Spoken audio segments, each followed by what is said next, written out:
Good afternoon po mga kababayan. Ma'am sir, this is Cham, the Filipino channel, ang inyo pong lingkod.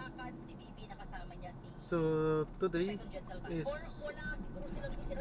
May 5, 2026. Tayo ngayon ay papunta dyan sa may Pioneer Point, ganyan sa may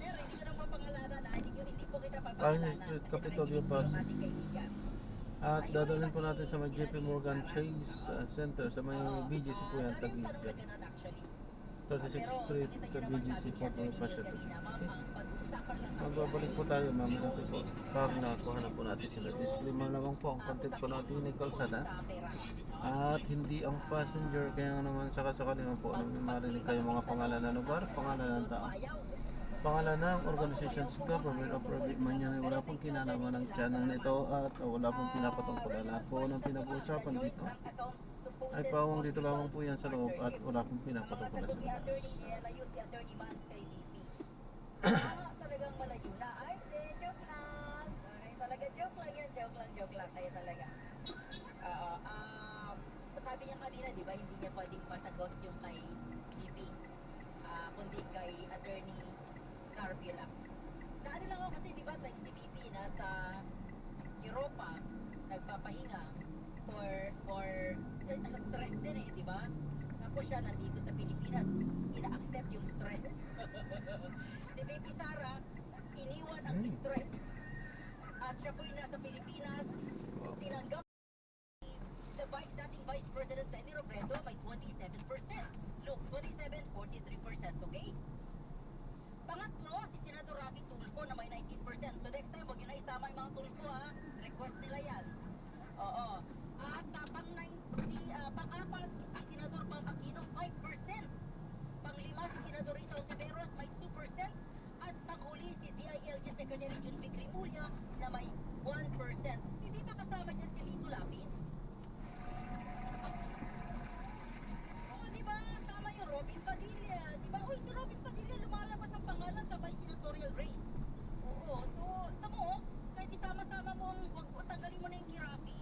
Pero kahit isama mo yung Kirapi, tsaka tanggalin mo na yung Senador Rapi, di ba? Kasi, yung mga katsukaran lang ni Vice President Lenny, si Bam, si Rita, or pwede rin si John Vic, talagang hindi maabot yung number ni Vice President Lenny Robredo ni Sara Duterte.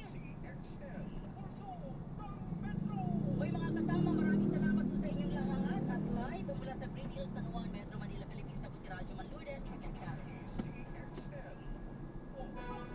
Oras sa takalas 4. That train check was brought to you by ACS Manufacturing Corporation, ISO certified world-class quality. Cellphone Box Cold. Crossing na rito na mamaga ang ating atay. Sa loob ng 2 linggo na paggamit ko ng Santos Plus Cold, nawala ang pagmaga sa akin. Maraming salamat sa Santos Plus Cold. Cellphone Box Cold. Mas pinalakas, pinagaling ang buhay. Cellphone Box Cold.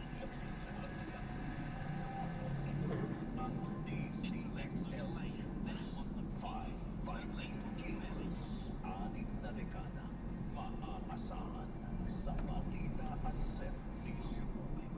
Ang himpilan ng RMN Network sa Mega Manila. Live sa radyo at online.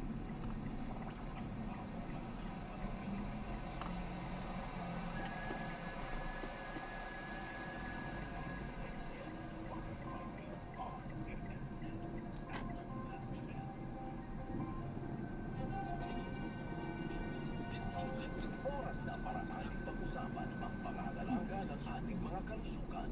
Mula sa Herbs and Nature Corporation, inihahandog ang kaagapay sa kalusugan.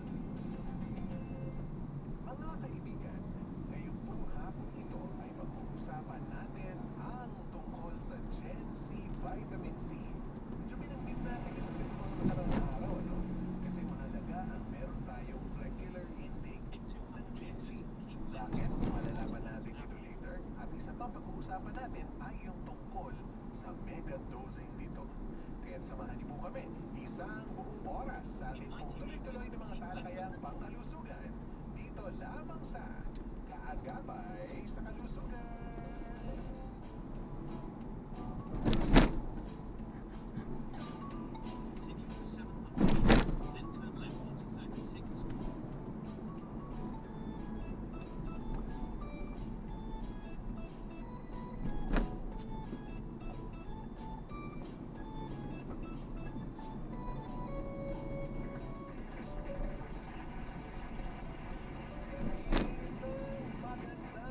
Magandang hapon ang aming bati sa lahat. Hi! Hello and welcome to Kaagapay sa Kalusugan. Mga kaibigan, kumusta na po kayo and welcome to the program. Natutuwa kami at tayo po'y sama-sama na naman ngayong pong araw na ito ng Martes. Happy Tuesday afternoon to all and welcome to the ikalimang araw na tayo sa buwan ng Mayo 2026. How are you? How's your health? Sana po'y okay lang kayo. Sana'y ayos lang ang kalusugan ninyo at ng inyong buong pamilya.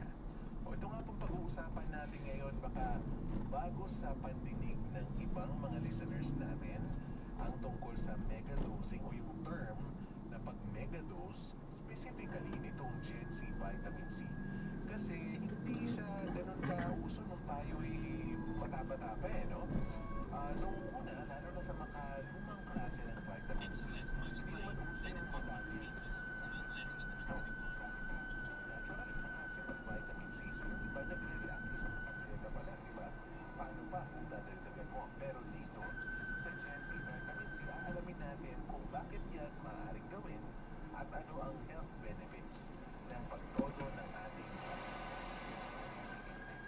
kaya samahan niyo po kami sa isang buong oras nating mga talakayan sa tuwina. Kami po ang inyong mga laging nakakasama. Isa po ang inyong lingkod, Master James Alejandro. Magandang hapon! Good afternoon! Good afternoon everyone. Magandang hapon sa lahat ng mga kasama natin dito sa ating isbilan sa Technical and Engineering, sa News Center ng Isbilan, sa lahat ng mga kasama natin sa Herbs and Nature Corporation and Revenue. Hello po sa inyo lahat. At syempre pa, ito na, kompleto na po tayo ngayon dahil kasama na rin natin ang ating kapartner, si Ate Nelly. Hi Ate Nelly, magandang hapon. Good afternoon sa lahat ng mga nakikinig ngayon sa atin dito sa Kaagapay sa Kalusugan. Kumusta po kayo? Hello po. At kami po ay masaya na kayo ay kapiling namin sapagkat kapag may nakikinig sa amin, kami po ay mas ma-inspire kasi ang daming nag-aabang kung ano ba yung mga pwedeng matutunan pa tungkol sa kalusugan at kung ano yung mga pwedeng idagdag. Kasi syempre gusto natin maging malakas, di ba? Gusto natin na nakagagapang pa tayo ng ating mga tungkulin. Ano po importante, Master James? Yung vitamin.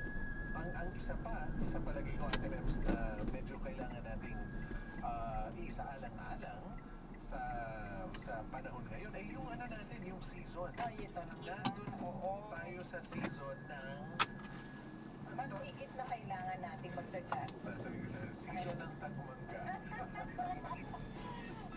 Ano tagmangga ngayon? Iunat ko lang muna yung paa ko, ma. Nangangalay, ang sakit. Iunat ko. Nangangalay.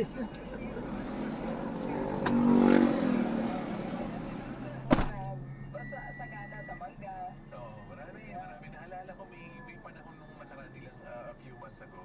Meron kasi kaming may katabing, hindi amin, pero merong puno na malaki. Malaki talaga, napaka mayabong na puno ng mangga. So, a few months ago, Bakit? Bakit na mo nga? hindi, ito na nga. Ay, So, a few months ago, bulaklak. Ito na ngayon, ang nilalaglag na niya ngayon ay bubunga.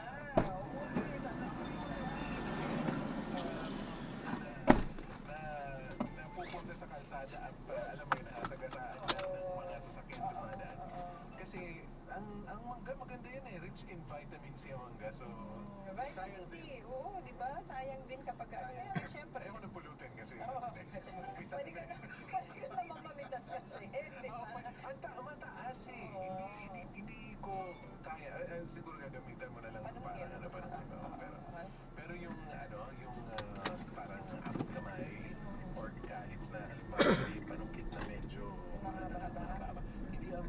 mataas talaga siya, Ate Lems. So, kailangan talaga invite ka ng mga aakyat. Or dahil nga hindi ka masyado ganun ka-uso, di ba? Wala ka nang masyadong mga kilala na gustong gawin yan na nandun sa area.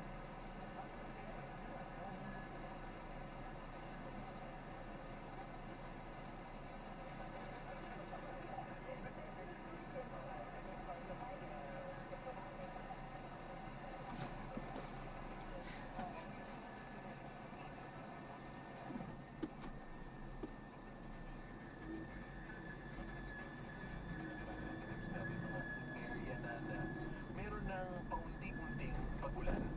Ito na yung season na nag-change. At according to Dr. Kelly Salvador, yan yung isa sa mga panahon na mas nagiging sensitive ang katawan ng ilan, mas nagtitrigger ng allergic reaction, and then minsan nauuwi pa sa mga infection.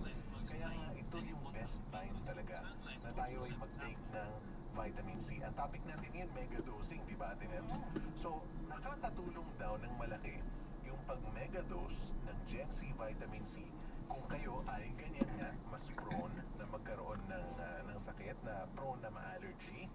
And pag-uusapan pa natin mamaya kung sino yung iba pa.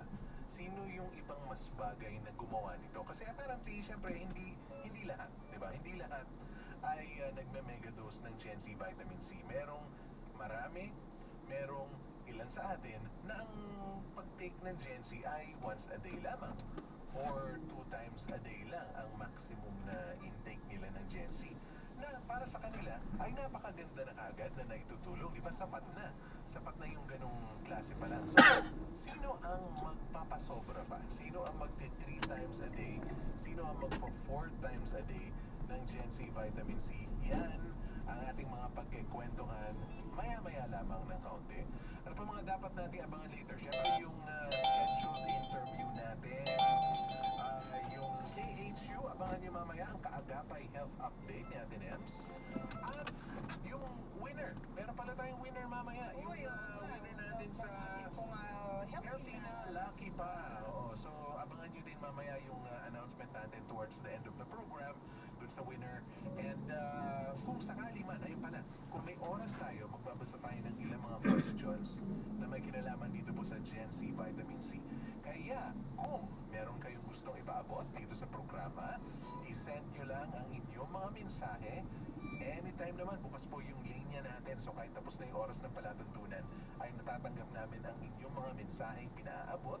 Unahin na natin ang ating Globe Line and Smart Line. Padala po ninyo ang inyong mga text message sa 0945-521-8853 at sa 0929-198-4002. Idagdag po sa inyong text message ang inyong pong pangalan, edad at ang inyong lokasyon. Mahalaga po sa amin ang mga detalye na yan. At kung kayo naman ay magpapadala ng inyong mga mensahe sa amin online or through the internet, simple lang inyong gagawin. Pumunta po kayo sa Facebook at i-search nyo ang Kaagapay sa Kalusugan. Yan po mismong pangalan ng ating palatuntunan. Kaagapay sa Kalusugan. O kaya naman pwedeng diretso na po kayong magpaabot ng inyong mga mensahe sa Facebook page ng ating pong himpilan. Kaagapay sa Kalusugan. Kasama sina Master James at Ate Nems. Kaagapay sa Kalusugan, Master of the Week. Muling nagbabalik ang ating masayang pang-contest linggo-linggo dito sa Kaagapay sa Kalusugan. Kaagapay sa Kalusugan, Master of the Week. Magpadala Ano to? text message kung bakit kayo gumagamit ng mga produkto ng Earth and Nature at Lebanon. Yan ang mga entry sa ating Kaagapay sa Kalusugan hotline 0969-610-81. Hindi pa naman nakabante. Kasi rabante ka, di kasi rabante kanina eh. Okay.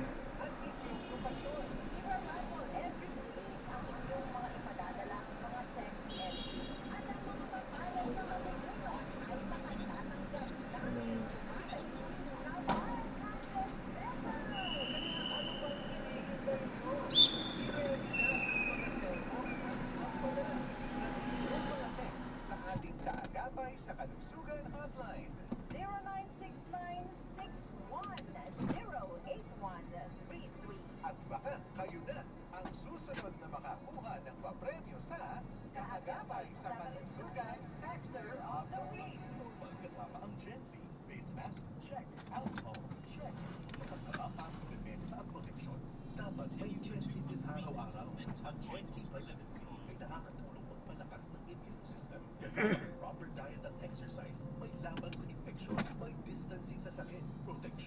depensa sa labas at loob. Ito ang new normal natin. Gen Z Vitamin C. May laban tayo. Ascorbic acid is the generic name. Gen Z gives symptoms persistent. Consult your doctor. Pag inuubo, lema. Pag hinihiga, lema. Pag hirap sa pag Ay, ayan, na-drop na natin sila. Maraming salamat po sa panonood. Hanggang sa muna ingat. God bless. Paalam po muna pa samantala tayo gagawa ng ibang video sa ating susunod na mission. Paalam po.